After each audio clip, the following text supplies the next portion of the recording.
Okay, so what do you do if you're skint but you need to take a matter to court? It's worth remembering there's a few different things you can do here. You've got a few different options.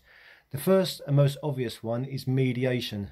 Now, mediation does cost unless you've got legal aid for it, and legal aid will cover that if you meet the criteria. I will go into that later. But look, mediation is cheaper than going to court. It's a simple fact as that. You know what? You can pay a solicitor for multiple hearings, a barrister for multiple hearings, and it was going to cost you thousands, tens of thousands, and perhaps I've even seen hundreds of thousands in some cases. Mediation is a great way of avoiding court, and it's something you're going to need to try legally anyway to put an application in. It needs to be done before you could do that. The second thing is, if you're eligible for it, you can get fee remissions, so your court applications will be waived. The form you need to see if you meet that criteria, the one you submit with your application form, is known as an EX160.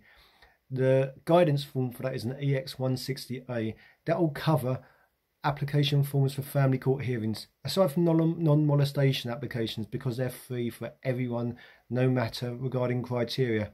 The third thing is legal aid. To get legal aid, you need to meet two criteria. The first one is financial criteria. The second one is something like a letter of admission from a shelter. It needs to be something like a letter from a health professional saying that you've got a condition that's consistent with that's incurred during domestic abuse. And if that's the case, you can get legal aid. That will cover your legal fees. And yeah, it would be worth saying, however, that legal aid solicitors, in my experience, tend to be very, very slow. Not all of them. Some of them are good, some of them not so much. They tend to get paid a third of what a solicitor will be paid if they're privately funded. Often, if you've got an emergency situation that needs dealing with now, your legal aid solicitor might not be able to do that. Next thing I would say is stay away from forums. There's an awful lot of forums out there on places like Facebook with some really, really, really bad advice, with people that are angry, upset, they've got an axe to grind, they've not got your kids' best interests at heart. Instead, they want to drive an agenda. It could be, basically an agenda. I'm not going to go into details here. The last thing I would say is check out the free resources available to you. For example, click on my link on my profile. You're going to see over 200 blog posts.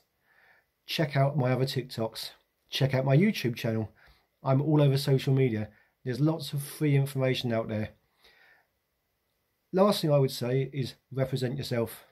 Now, if you can speak, and you'd be surprised that most people can when they have to, with a little bit of help from someone like me, you can do a perfectly good job representing yourself. Over 16 years, I've helped thousands of people up and down the country, including the Royal Courts of Justice.